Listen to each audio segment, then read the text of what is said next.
dia dah curi-curi ikut Nabi SAW dalam perang Uhud. So, kalau sekiranya ikut umur dia, Nabi tak bawa dia dalam perang Uhud. Tapi dia semangat tinggi, dia nak pergi juga. Dia cucuri, dia masuk, menyelinap di dalam kumpulan tentera yang terdiri daripada para sahabat Nabi ridwanullah alaihim ajma'in untuk sama-sama turun di dalam perang Uhud. Tapi Nabi SAW dapat tangkap dia. Nabi kata dekat dia, "Wahai Zaid, hang ikut buat apa?" Dia kata, "Kerana aku nak mati syahid." Nabi kata, "Hang pergi balik." Maka Zaid bin Arqam dihantar balik. Dan Nabi tak benarkan dia ikut bersama dengan rombongan Nabi SAW di dalam perang Uhud. Zaid bin Arqam ini satu orang manusia yang daripada kecil-kecil dia membuktikan keimanan dan kepercayaan dia kepada Allah Subhanahu wa taala dan kepada Nabi SAW. Sehingga kan diceritakan dalam sebuah hadis, dia ikut Nabi SAW dan satu musafir. Nabi keluar safar, dia ikut sekali dengan Nabi SAW. Dan kebetulan di dalam musafir itu, Nabi dan para sahabat Nabi ditimpa susah. Dalam kumpulan yang ada sama musafir dengan Nabi itu, ada satu orang yang bernama Abdullah bin Ubay bin Salul. Dia ni satu orang yang sangat popular, satu orang yang sangat terkenal kerana sifat nifak dia. Kerana dia ni kepala munafik pada zaman Nabi SAW. Waktu dia ada dalam musafir itu, waktu susah tu, Abdullah bin Ubay bin Salul, dia sudah bercakap di depan geng-geng dia. Dia kata, "La tunfiqu ala man 'inda Rasulillah sallallahu alaihi wasallam hatta yanfaddu." Abdullah bin Ubay bin Salul ini apabila dia tengok Nabi dengan sahabat-sahabat Nabi ditimpa susah di dalam musafir, dia kata dekat kawan-kawan dia, "La tunfiqu ala man 'inda Rasulillah." Dia kata, aku bagi ingat dekat hampa semua, jangan ada siapa daripada kalangan geng kita ni yang pergi tolong sahabat-sahabat Nabi dan Nabi waktu mereka susah ni. Jangan ada siapa tolong, dia kata. Hatta yanfaddu, supaya apabila mereka kena susah kerana ikut Nabi, mereka susah, mereka akan tinggal Nabi, dia kata. Ni Abdullah bin Ubay bin Salul yang bila depan Nabi tunjuk muka manis, bila depan Nabi tunjuk beriman, bila depan Nabi tunjuk kata dia pun gelut nak Islam. Tapi dia pepat di luar, dia rancung di dalam. Dia tunjuk kata dia bagus, tapi dalam masa yang sama pisau duk ada belah belakang.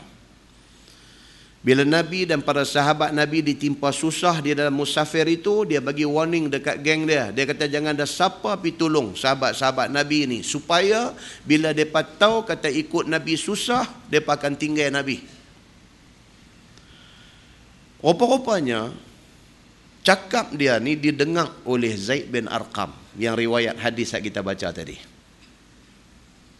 Bahkan Zaid bin Arqam dengar Abdullah bin Ubay bin Salul kata, dia kata, la irraja'na ilal Madinah la yukhrijannal a'azzu minhal adzal. Dan ni dua potong perkataan Abdullah bin Ubay bin Salul ini adalah ayat daripada surah Al-Munafiqun. Ayat daripada surah Al-Munafiqun. Cakap dia tu Tuhan ambil buh dalam Quran. Bukan kerana nak tunjuk kata dia baik, tapi nak habaq kata jahatnya Abdullah bin Ubay bin Salul ni.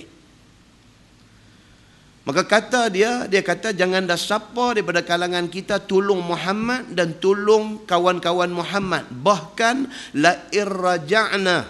Ni lepas pada kita balik dari musafir ni, kita balik pergi ke Madinah, la yukhrijannal a'azzu minhal adzal. Kita orang-orang yang mulia ni, dia kata kita akan perambat depa ni, golongan hina ini. Di depan dia tunjuk kata dia muliakan Nabi, tapi dalam hati dia cukup jijik dengan Nabi ni. Sabang saat dia kata kita biar mereka bagi susah, saat lagi bila kita balik sampai di Madinah, kita perambat ni semua ni. Muhammad dengan orang-orang yang ikut Muhammad ni kita perambat keluar daripada bumi Madinah. Cakap dia ni didengari oleh Zaid bin Arqam. Zaid bin Arqam pada masa tu budak-budak lagi. Apa Zaid buat? Zaid kata fa'ataitu Nabi sallallahu alaihi wasallam fa akhbartuhu bidzalik. Zaid lari pergi jumpa Nabi sallallahu alaihi wasallam. Bila balik ke Madinah, dia pergi menghadap Nabi, dia bagi tahu dekat Nabi. Dia kata, ya Rasulullah, dia kata tuan jaga-jaga sikit dengan Abdullah bin Ubay bin Salul. Semasa kita ditimpa susah di dalam musafir baru ni, dia ada cakap macam ni. Zaid bin Arqam pergi cerita benda ni kepada Nabi sallallahu alaihi wasallam. Kata dalam hadis tu, dia kata fa arsala ila Abdullah ibni Ubay fasa'alahu. Nabi sallallahu alaihi wasallam satu orang pemimpin yang tidak akan dengar sebelah pihak. Ini yang kata Nabi ni. Zaid bin Arqam main mengadu, main mengacum dekat dia, kata Abdullah bin Ubay bin Salul sudah cakap macam ni. Nabi dengar, tak terus pakai. Sebaliknya, Nabi hantar satu orang pergi jumpa Abdullah bin Ubay bin Salul. Pergi tanya dia, betulkah hang ada cakap macam ni? Betulkah masa kita musafir baru ni, kita ditimpa susah, hang ada bagi tahu dekat kawan-kawan hang, kata jangan duk tolong kawan-kawan Muhammad ni, biar bagi mereka rasa susah. Saat lagi bila balik Madinah, kita perambat mereka. Mereka ni orang hina. Betulkah hang ada cakap macam ni? Sifat munafik memang terbukti. Bila Nabi SAW tanya dia, dia kata tak, dia kata. Bahkan dalam hadis kata, fajtahada yaminah ma fa'alah. Sungguh-sungguh dia bersumpah depan Nabi. Dia kata, takkan saya nak kata lagu tu. Oh, yang kata munafik ni. Dia kata, ya Muhammad, engkau tahu aku siapa? Sebelum engkau mai ke Madinah ni, aku ni orang kenamaan di Madinah ni. Oleh kerana hang masuk mai ke Madinah ni, aku bagi laluan dekat hang. Kalau betul aku tak suka dekat hang, masa hang masuk Madinah tu, aku tak bagi dah laluan dekat hang. Aku bagi laluan ke hang, maknanya aku dengan hang ni hati aku bersih. Takkan aku nak kata macam tu. Sudah tentu orang yang buat mai cerita dekat hang ni, dia pembohong besar, dia kata. Nabi SAW bila dengar macam tu, Nabi rasa macam Zaid bin Arqam ni berbohong. Nabi rasa macam tu. Pasal apa? Pasal munafik ni memang pandai bercakap. Bila dia bercakap ni, Nabi percaya ke dia? Bahkan kata Abdullah bin Ubay bin Salul, dia kata kadzaba Zaid Rasulullah sallallahu alaihi wasallam. Dia kata, ya Rasulullah, kalau Zaid yang cerita benda ni dekat hang, dia bohong hang, dia kata. Dan Nabi kelihatan macam percaya cakap Abdullah bin Ubay bin Salul. Kata Zaid, dia kata fa waqa'a fi nafsi mimma qaluhu shiddah. Dia kata aku terasa hati betul, dia kata. Aku bercakap benar. Telinga aku dengar sungguh dia bercakap. Bila aku habaq dekat Nabi, Nabi macam percaya dekat Abdullah bin Ubay bin Salul. Aku berasa hati sungguh dengan benda ni. Dan Zaid bin Arqam ini bawa diri. Dia korang keluar daripada rumah. Dia duduk di rumah. Semayang jemaah pun dia miss. Dia korang attend, korang hadir majlis Nabi sallallahu alaihi wasallam. Pasal apa? Pasal sedih. Pasal dia bercakap benar, tiba-tiba orang tak percaya. Hak pemohong orang percaya. Dia sedih. Kata dalam hadis tu, hatta anzalallahu tasdiqi. Allah turun ayat Quran membenarkan aku, Zaid bin Arqam kata. Nampak tuan-tuan, manusia ni kalau sekiranya dia benar, akhirnya kebenaran itu orang akan tahu. Walaupun lepas mati, orang tahu kata dia benar. Tetapi orang akan tahu kata dia benar. Dia dah sedih dah, dia dah kecil hati dah, dia dah bawa diri dah, dia dah duduk di rumah dah, dia tak mau dah nak mai duduk bersama dalam majlis Nabi. Dia jarang-jarang keluar. Pasal apa? Pasal kecil hati. Pasal aku cakap benar, ini yang aku terima. Allah Subhanahu wa taala turun satu ayat membenarkan Zaid bin Arqam ini.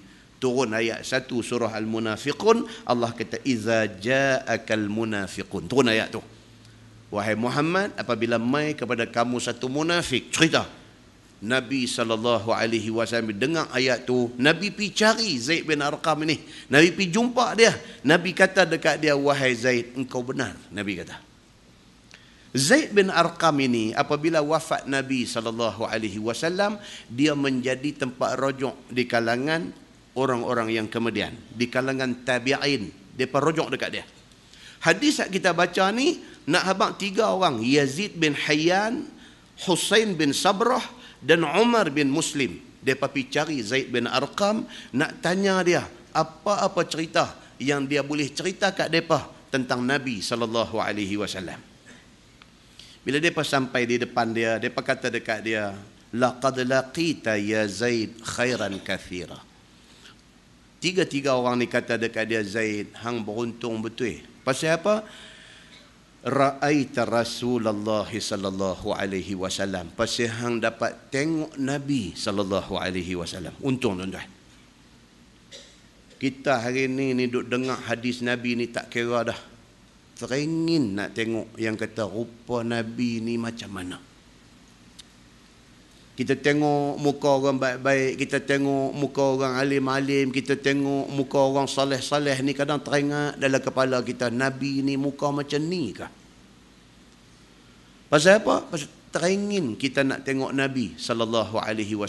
Demikianlah para tabi'in, mereka tak dan tengok Nabi, mereka dan tengok sahabat Nabi. Mereka pergi kata dekat dia, laqad laqita ya Zaid khairan kathira. Hang beruntung Zaid. Pasal apa? Pasal laqad ra'aita Rasulullah SAW. Korang-korang hang dan tengok Nabi, kami tak dan. Wa sami'ta hadithah. Hang beruntung. Pasal apa? Pasal hang dengar hadis direct daripada Nabi. Kita dengar orang duk habang, Nabi kata lagu ni, Nabi kata lagu ni, Nabi buat macam ni, rupa Nabi macam ni. Kita dengar orang kata. Tetapi sahabat Nabi, mereka direct dengar Nabi kata. Mereka dengar Nabi kata sambil mata boleh duk tengok wajah Nabi SAW yang mulia. Sahabat ni kok mana pun mereka istimewa berbanding dengan kita. Bahkan kata dia apa? Dia kata bahkan beruntung hang ni wahai Zaid, wa ghazauta ma'ah. Pasal hang dapat peluang pi perang bersama dengan Nabi SAW. Dapat peluang duk ada dalam tim, dalam pasukan tentera yang dipimpin oleh Nabi SAW. Wasallaita khalfah. Bahkan hang beruntung pasal hang dapat semayang berimam di belakang Nabi SAW. Entah semalam kita baca satu hadis di masjid semalam ni, cerita tentang Jabir bin Abdillah. Umur dah dekat 80, mata buta dah. Jabir bin Abdillah. Cerita dia ni cukup hebat. Piut Nabi mai jumpa dia. Piut Nabi. Tak dan tengok Nabi. Walaupun dia keturunan Nabi, darah keturunan Nabi, dia piut. Dia pergi jumpa Jabir bin Abdillah, nak pergi tanya Jabir tentang macam mana cara tok nek dia buat haji. Kita boleh buat haji pakai turut orang buat. Orang buat lagu mana, kita buat lagu tu. Orang terpa pergi Hajar Aswad, kita terpa pergi Hajar Aswad. Orang pusing Kaabah kok kiri, kita pusing kok kiri. 3 round pertama orang lari, kita lari. Round keempat sampai ke-7 orang berjalan, kita berjalan. Kita boleh tikam turut ibadat kita. Tapi tak puas. Lebih baik kalau kita nak buat ibadat ni, kita tahu Nabi buat macam mana. Pasal apa? Pasal tentu tak silap. Daripada kita ikut orang yang belum tentu betul. Walaupun dia ni Muhammad ni nama dia ni piut Nabi, tapi dia pergi cari sahabat Nabi yang bernama Jabir bin Abdillah, nak tanya Jabir, wahai Jabir, Hang dulu mengaji dengan tok nek aku, dengan Nabi SAW. Cerita mai sak dekat aku macam mana haji Nabi SAW. Jabir bin Abdullah apabila dengar kata dia ni piut Nabi. Dia buka kancing baju budak ni, buka dua kancing, dia suar tangan dia pegang dada budak ni. Dia pegang dada budak ni. Pasal apa? Pasal ini piut Nabi. Ini hadis yang kita nak baca ni sekali lagi. Kita nak tengok macam mana Nabi SAW pesan suruh buat baik kepada ahlul bait, kepada kaum keluarga dia, kepada anak cucu dia, kepada cicit, kepada piut dia. Kalau kita tahu betul sah dia daripada keturunan Nabi, kita kena buat baik ke dia. Muslimin dan muslimat yang dirahmati Allah sekalian. Maka kata Husin bin Sabrah kepada Zaid bin Arqam, dia kata kok mana pun tuan beruntung. Pasal tuan dapat dengar hadis daripada Nabi. Tuan boleh berperang bersama dengan Nabi. Tuan boleh sembahyang di belakang Nabi. Laqad laqita ya Zaid khairan kathira. Wahai Zaid, hang untung berbanding dengan kami. Dia berkata. Kata dia, hadithna ya Zaid ma sami'ta min Rasulillah sallallahu alaihi wasallam. Dia berkata, Zaid, cerita mailah dekat kami apa pun tak apa. Janji benda tu hang dengar daripada Nabi sallallahu alaihi wasallam. Kata Zaid, ya bena akhi, wallah laqad kabirat sinni. Zaid bin Arqam kata dekat depa tiga orang ni, dia kata aku ni tua dah. Wa qaduma ahdi, janji Allah dekat dah dengan aku. Maksudnya Nabi kata aku dah, Zaid bin Arqam kata aku dah tua, aku nak mati tak lama dah. Wa nasitu ba'd allazi kuntu a'i min Rasulillah sallallahu alaihi wasallam. Banyak dah benda hak Nabi habaq aku pun terlupa dah, dia kata. Benda hak aku dengar daripada Nabi sallallahu alaihi wasallam banyak dah yang aku tak ingat, dia kata. Fama haddathtukum faqbalu. Hak mana yang aku teringat, aku cerita, ambillah benda tu. Terimalah benda tu. Wa ma la, mana-mana yang aku tak boleh nak ingat dah, aku lupa dah pasal aku dah tua, fala tukallifunihi. Jangan paksa aku sebab aku tak boleh ingat banyak dah, aku dah tua. Zaid bin Arqam kata macam tu. Summa qala Zaid, kata Zaid apa? Qama Rasulullah sallallahu alaihi wasallam yawman fina khatiban. Satu yang aku ingat, dia kata satu hari Nabi SAW bakit berdiri bagi khutbah dekat kami semua. Bima'in yud'a khumma, di satu tempat wadi yang ada ayang dan tempat itu dipanggil khumma. Satu benda aku ingat. Nabi satu hari depan sahabat-sahabat di tempat yang bernama Khumma, tempat yang ada ayak ni, Nabi bangkit berdiri, Nabi bercakap depan semua orang. Dan tempat tu baina Makkah wal Madinah. Kedudukan dia antara Mekah dengan Madinah. Fahamidallah wa athna alaih. Nabi mulakan ucapan dia dengan memuji Allah Subhanahu wa taala. Wa wa'adha wa dzakkara. Dan Nabi bercakap nasihat dan juga peringatan kepada sahabat-sahabat semua. Nabi kata, ayuhan nas, fa innama ana bashar. Nabi kata, aku ni manusia. Aku bukan malaikat, aku manusia sama macam hampa. Yushiku an ya'tiya rasulu rabbi. Nabi kata, dekat dah rasanya utusan Tuhan aku, maksudnya malaikat maut nak mai ke aku. Nabi kata, aku tak lama dah nak hidup ni. Fa ujiba. Nabi kata, dan aku dah ready untuk menghadapi saat wafat aku. Cukup dah aku. Aku dah umur dekat 63 dah. Kalau sekiranya Allah takdirkan aku sampai masa, fa ujiba. Aku dah ready untuk menyahut panggilan balik oleh Allah Subhanahu wa taala itu. Wa ana tarikun fikum thaqalain. Cuma aku tinggal dekat hampa dua benda berat, Nabi kata. Aku tak ada nak tinggal banyak benda. Aku tak ada duit ringgit, aku tak ada harta, aku nak tinggal dekat hampa dua benda yang thaqil, yang berat. Awwaluhuma kitabullah. Yang pertama, Nabi kata aku tinggal Quran. Fihil huda wan nur. Quran itu di dalamnya ada petunjuk dan ada cahaya. Quran ni tuan-tuan. Oh tuan-tuan. Kalau baca dalam surah An-Nahli, dalam surah An-Nahli, dia nak cerita ni tentang manusia ni, ada di kalangan manusia ni yang apabila fa idza jaa ajaluhum la yastakhiruna sa'atan wa la yastaqdimun, sampai masa mati. Ada manusia yang Allah yuraddu ila ardhalil umur. Dia kata Allah extend, Allah tangguh kematian dia sampai ardhalil umur, sampai umur nyanyuk. Dalam surah An-Nahli dia cerita. Kita ni, kita semua ni masing-masing habuan. Tak tahu.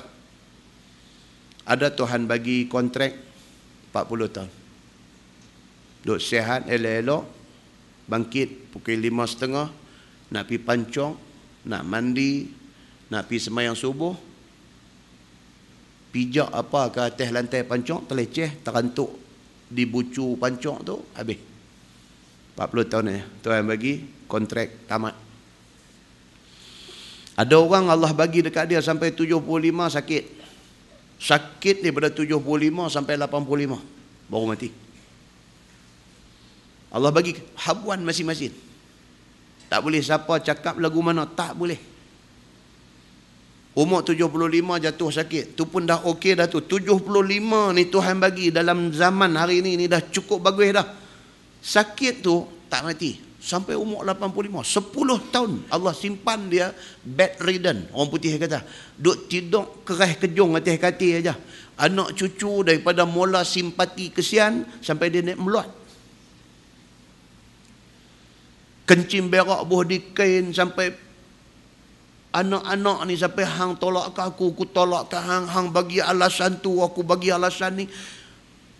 Yang ni yang Quran kata man yuraddu ila ardhalil umur. Tuhan bagi kat dia, dia dapat habuan tu, tua, nyanyuk, sakit, tak mati.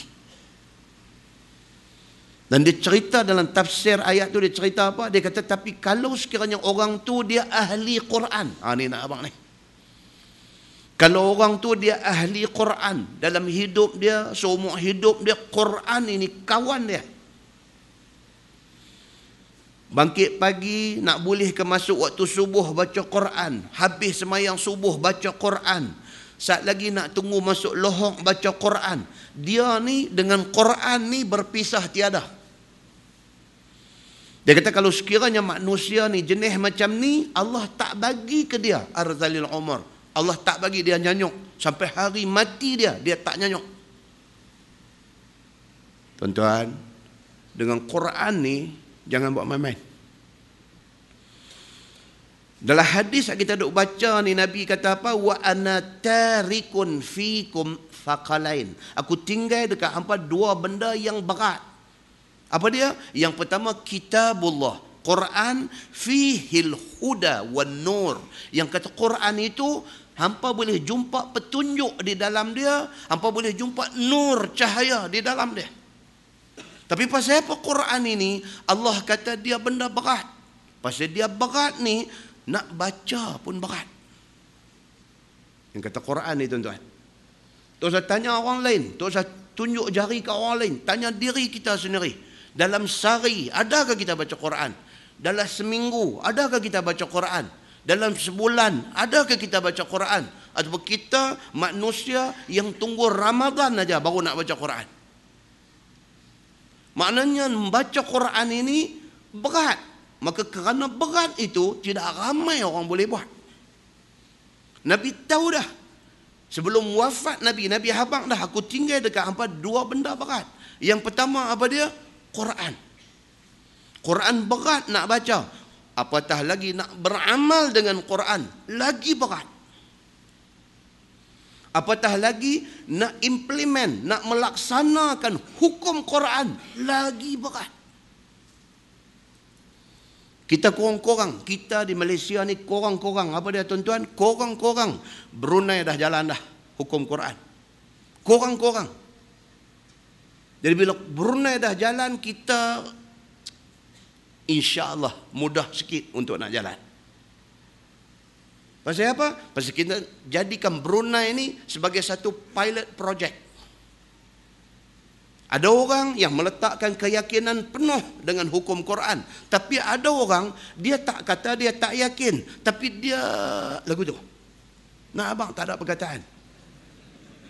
Dia tak kata dia tak yakin. Tapi dia lagu tu. Dia duk main saham sejuk. Dia duk berasa, siapa nak kerat tangan ni? Dia duk fikir, siapa nak kerat tangan ni, dia tak jadi buat. Dalam pada masa yang sama pula, doktor pula duk beritahu, kata kami tak mau kerat. Dalam pada masa yang sama, doktor beritahu kami tak mau kerat. Pasal ini menyalahi etika kami. Kami tidak boleh potong tangan orang sihat. Doktor kata macam tu.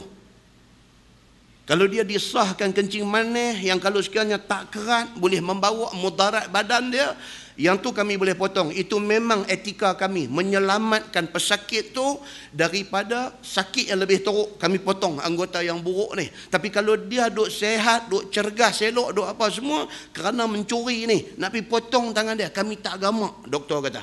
Jadi bila kata doktor tak gamak potong, siapa nak potong? Jadi ada orang benda macam ni, dia ambil fikir, dia tak boleh buat lagi, dia kata. Ni pasal apa? Pasal tak ada orang nak kerat. Nampak tuan-tuan? Jadi kita tengok ni, Allah Subhanahu Wa Taala, mungkin Allah nak jadikan bumi kita di sebelah kita sini ni, Allah nak bagikan keberkatan yang melimpah. Allah buka hati Sultan Brunei, bagi dia teringat nak buat dulu. So duk ada di sebelah Brunei ni, duk tunggu tengok apa nak jadi.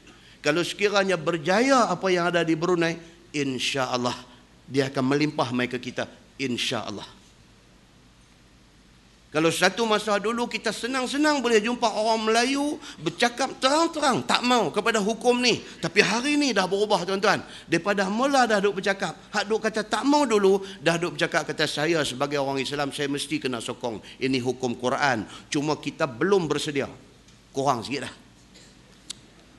Kurang sikit dah. Dia tak cengih lawan tu dah. Dia kata kita sebagai orang Islam, kita mesti kena terima. Tapi benda ni kita tak boleh buat gopoh. Okey dah, cakap tahu tu pun okey dah. Muslimin dan muslimat yang dirahmati Allah sekalian. Dan sebenarnya pun benda ni tidak boleh gopoh. Dan sebenarnya pun benda ni tidak boleh gopoh. Tuan-tuan, Sudan pernah cuba nak implement hudud. Failure, gagal. Pakistan, kalau tak silap saya, pernah cuba nak implement hudud. Failure, gagal. Pasal apa? Pasal kalut. Benda ni tak boleh kalut. Dia kena buat elok-elok. Pasal apa? Pasal kita tak mau bila benda dibuat kalut-kalut, akhirnya makan diri. Akhirnya backfire, memburukkan nama Islam balik. Kita tak mau. Buat lagi elok-elok. Selaras dengan falsafah hukum Islam, bukan nak potong tangan orang sangat, tapi nak menegakkan keadilan. Muslimin dan muslimat yang dirahmati Allah sekalian. Setidak-tidaknya sudah ada usaha duduk berbincang kalau nak buat macam mana. Sudah dikira baik sebagai langkah permulaan walaupun sudah lewat. Muslimin dan muslimat yang dirahmati Allah sekalian. Jadi Quran yang Nabi kata aku tinggal dekat hampa, dua benda yang berat. Berat dari segi apa? Bacanya pun berat. Nak mengambil amal, nak beramal dengan isi kandungan dia berat. Nak melaksanakan segala hukum yang ada di dalam dia lagi berat. Muslimin dan muslimat yang dirahmati Allah sekalian. Kata hadis tu, fakhudhu bi kitabillah. Nabi kata hampa ambillah Quran ini, wastamsiku bih. Pegang kemah-kemah, Nabi kata. Quran ini kitab suci yang aku turunkan kepada orang Islam. Istimewa. Hampa ambil kitab ni, wastamsiku bih. Pegang kemah-kemah. Fahatha ala kitabillah wa raghaba fihi. Kemudian Nabi SAW duk bagi motivasi kepada sahabat-sahabat ni, suruh percaya dan suruh pegang dengan Quran. Bukan senang tuan-tuan. Quran ni kita sedang tak sedang tuan-tuan, dia duduk main sampai ke tahap Quran hanya dia lagu-lagukan saja. Sedangkan Quran itu satu kitab yang hidup. Kitab yang disuruh jadikan dustur, perlembagaan hidup orang Islam. Tiba-tiba akhirnya Quran itu turun martabat. Kita menurunkan martabat Quran itu kepada baca waktu orang sakit sahaja. Muslimin dan muslimat yang dirahmati Allah sekalian. Summa qala Nabi sallallahu alaihi wasallam, kemudian Nabi kata, wa ahlu baiti, aku tinggal dekat hampa anak cucu aku. Nabi kata, udzakirukumullah fi ahli baiti. Nabi kata, aku pesan sungguh-sungguh dekat hampa semua, dalam hal nak menjaga anak cucu aku ini, pedomanlah kepada hukum Allah. Nabi kata ni, anak cucu yang aku tinggal ni, dalam hal menjaga anak cucu aku ni, mestilah berdasarkan kepada kitab Allah. Dia kata, udzakirukumullah fi ahli baiti, udzakirukumullah fi ahli baiti. 3 kali Nabi ulang. Nabi kata, aku pesan sungguh-sungguh dekat hangpa, dalam hal nak menjaga anak cucu aku ni, berpedomanlah kepada Al-Quran, kepada kitab Allah. Pasal apa Nabi kata lagu tu tuan-tuan? Pasal kita tengok apabila wafat Nabi SAW, jadilah benda yang tidak patut jadi kepada anak cucu Nabi. Apa jadi kepada Sayyidina Husain? Dibunuh di Karbala. Cucu Nabi. Yang Nabi ni sayang Husain ni Allah yang mengetahui. Nabi sayang kepada Hasan dengan Husain ni Allah yang mengetahui. Tetapi akhirnya cucu hak Nabi cukup sayang ni dibunuh, dipancung kepala di Karbala. Nabi SAW pesan, dalam pada duk pesan berlaku apa yang Nabi takut benda tu berlaku. Bukan sahaja Husain dibunuh di Karbala, bahkan berapa ramai ahlul bait, ahli keluarga Nabi SAW dibunuh dalam kejadian Karbala itu. Dan kejadian itu sampai hari ini dalam sejarah dia menjadi satu titik pemisah besar di antara Sunni dengan Syiah. Sampai hari ini orang Syiah yang sampai ke tahap dia menghalalkan darah orang Sunni ni pasal apa? Pasal dia tuduh kata yang bunuh Husain itu orang Sunni, dia kata. Punca tu aja. Sampai hari ini dendam mereka ni tidak habis-habis. Muslimin dan muslimat yang dirahmati Allah sekalian, sayangnya Nabi SAW kepada Sayyidina Husain, cucu dia ni dimasukkan di dalam banyak hadis Nabi SAW.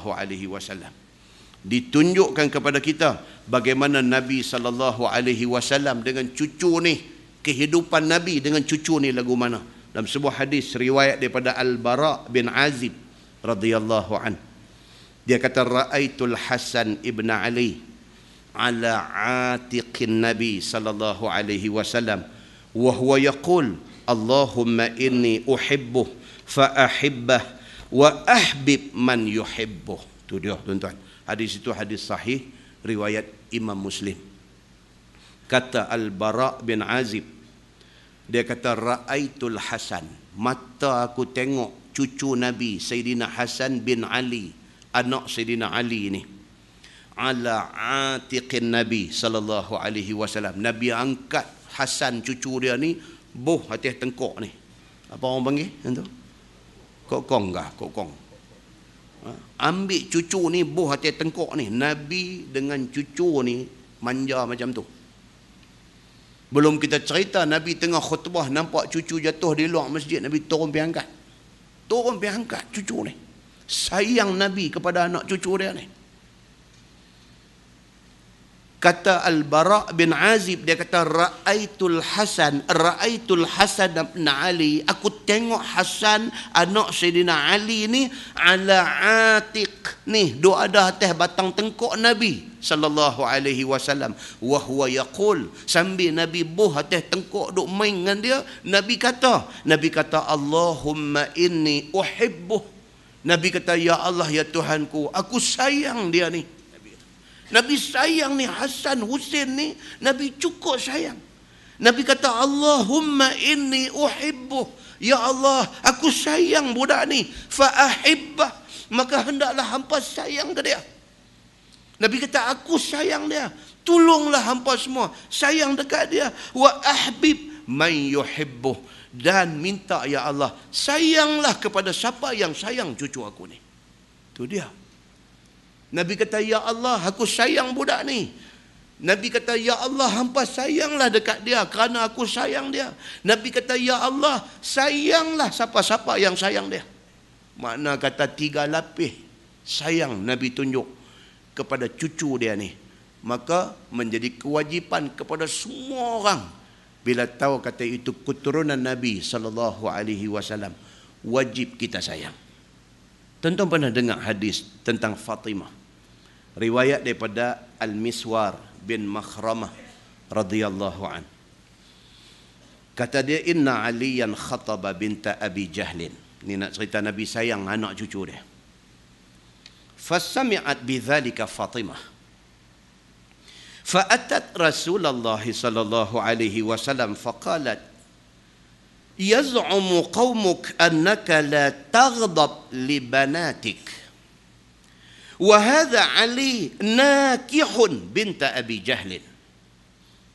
فقام رسول الله صلى الله عليه وسلم فسمعته حين تشهد يقول أما بعد أنكحت أبا العاص بن الربيع فحدثني وصدقني وإن فاطمة بضعة مني وإني أكره أن يسوءها والله لا تجتمع بنت رسول الله صلى الله عليه وسلم وبنت عدو الله عند رجل واحد فترك علي الخطبة أو كما قال. Hadis riwayat Imam Bukhari daripada Al-Miswar bin Makhramah, cerita Nabi sayang dekat anak dia Fatimah. Daripada Al-Miswar bin Makhramah, dia kata, inna Aliyan khataba binta Abi Jahlin. Sayyidina Ali ni dalam pada jadi menantu Nabi, dalam pada hidup miskin. Ali ni miskin. Dalam pada menantu Nabi, dalam pada satu orang miskin, sengak-sengak pergi meminang anak Abu Jahal. Tu kata orang sengap ni bahaya. Sengak-sengak tengok ada seorang lagi. Anak dua dah, baru bini tu atau. Ni sengap ni, yang kata orang sengap ni. Ali bin Abi Talib, bagus, sengap, pergi meminang pula anak Abu Jahal. Nampak? Fasami'at bidzalika Fatimah. Nak tutup macam mana? Satu hari orang WhatsApp dekat dia, laki hang pasang seorang lagi. Abang, sampai ke telinga Fatimah, kata Ali nak pi meminang, tak menikah lagi, nak pi meminang anak Abu Jahal. Fa'atat Rasulullah sallallahu alaihi wasallam, kawat pi jumpa pak dia, pi jumpa Nabi sallallahu alaihi wasallam. Faqalat, Fatimah bila sampai depan Nabi, dia kata dekat Nabi, yaz'umu qaumuk annaka la taghdab li banatik.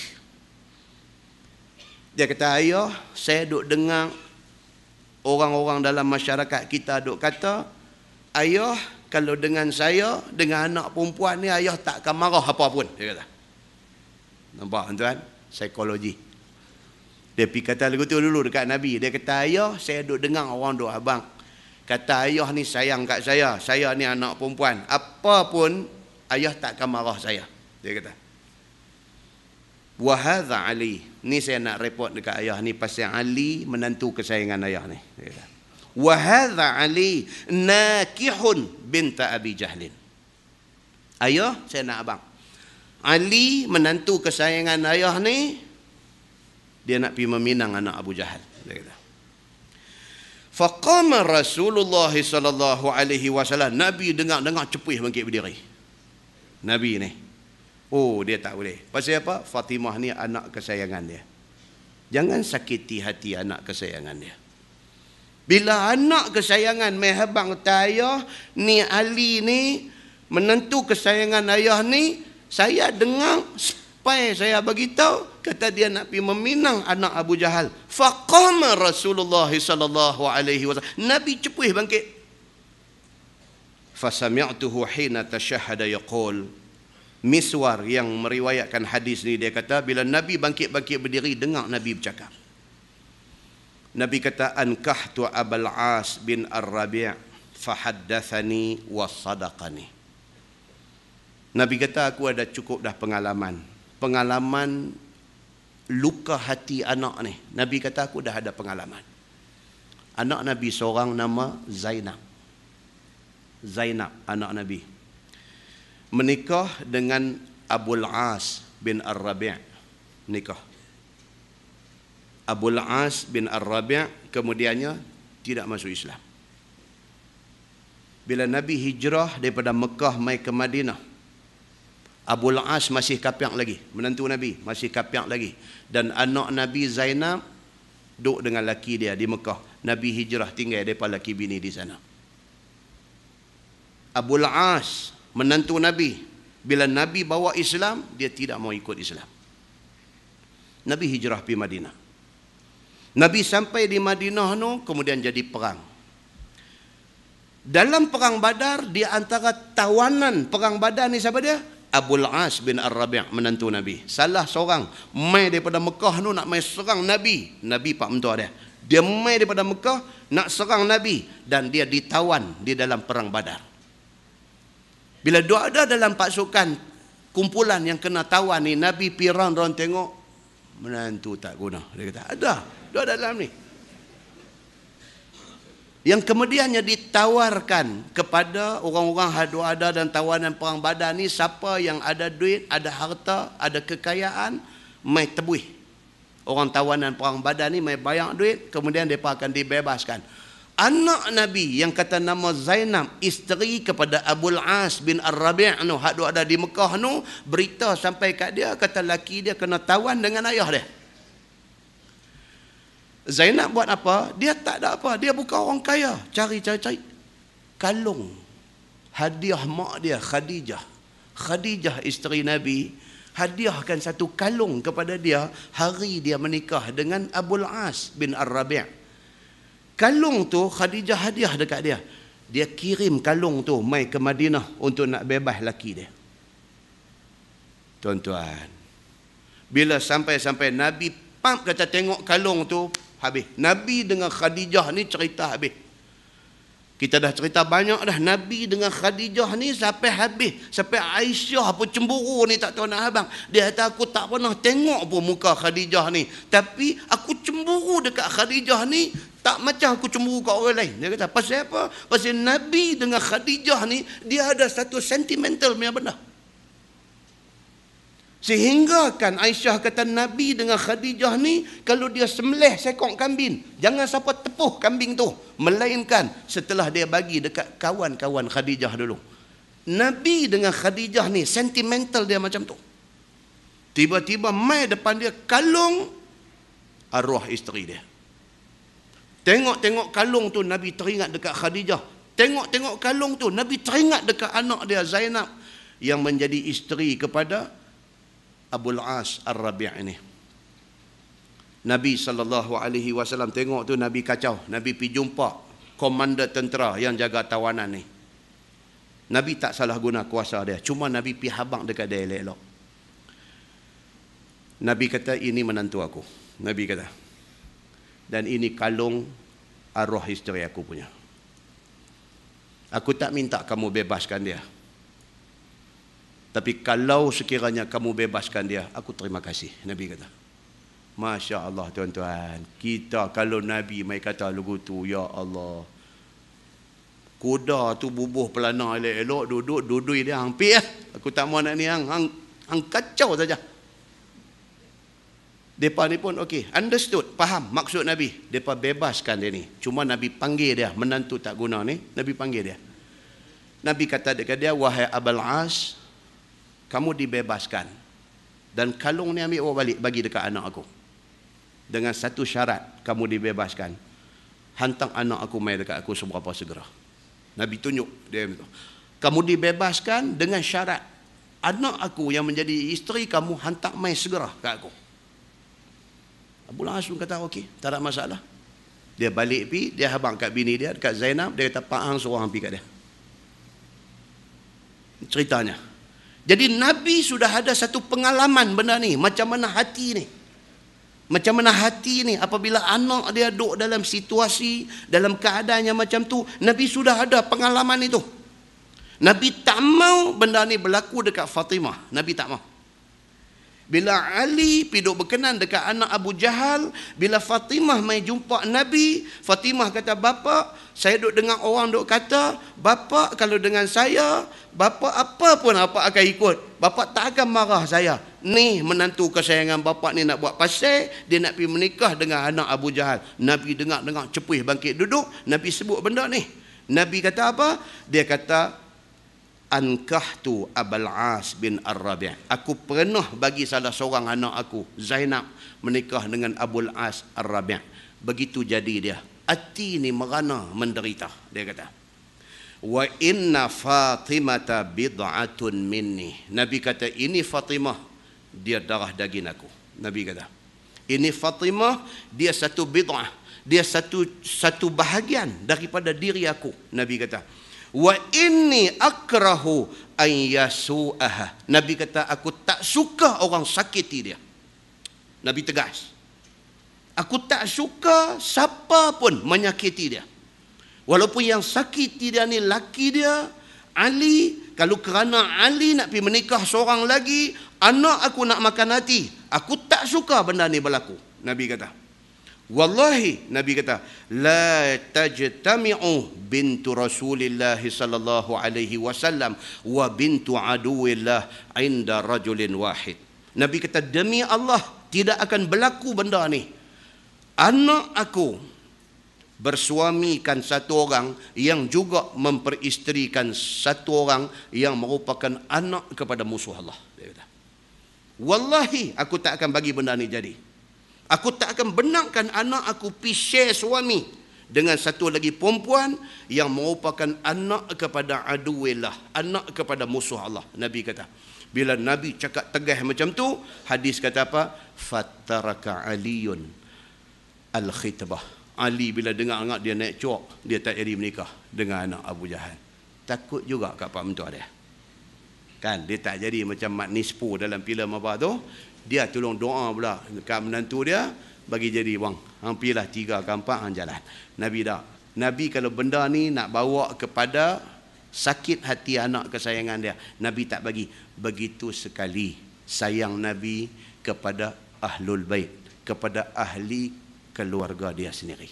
Muslimin dan muslimat yang dirahmati Allah sekalian, kita kalau sekiranya ada lagi di kalangan kita hari ini orang yang memang betul ahlul bait, wajib ke atas kita menunjukkan sayang kita kepada dia selagi mana dia mengikut jalan Allah Subhanahu wa taala dan jalan Rasul sallallahu alaihi wasallam. Mudah-mudahan mukadimah itu memberi manfaat kepada kita insya-Allah. Kita menggunakan Bahrul Mazi jilid 16. Bahrul Mazi jilid 16 muka surat 30. Mimpi dan beberapa pengajaran Nabi padanya. Sesungguhnya pada mimpi itu ada beberapa pengajaran Nabi sallallahu alaihi wasallam, iaitu telah sudah diterangkan di dalam beberapa masalah di dalam beberapa bilangan yang telah lalu. Ni tak habis lagi cerita mimpi ini, tak habis lagi. Malam ni kita try tengok selaju boleh bagi habis. Dia kata, dan di sini dikeluarkan oleh At-Tirmizi satu riwayat akan bicara mimpi dan pengajaran Nabi sallallahu alaihi wasallam dengan panjangnya. Hadis dia an Abi Hurairah radhiyallahu anhu anin Nabi sallallahu alaihi wasallam qal fi akhir zaman la takadu ru'yal mu'min takzib. Diriwayatkan daripada satu sahabat Nabi sallallahu alaihi wasallam, namanya Abu Hurairah radhiyallahu anhu. Nabi sallallahu alaihi wasallam bersabda, Nabi kata, akhir zaman tiada hampir mimpi orang mukmin itu bohong. Itu hadis dia. Nabi kata dunia bila lagi dekat nak kiamat, kalau orang yang bagus-bagus mimpi, hampir-hampir mimpi itu betul. Dia kata lagu tu. Kemudian Nabi bagi satu clue. Nabi kata, wa asdaquhum ru'ya asdaquhum haditha.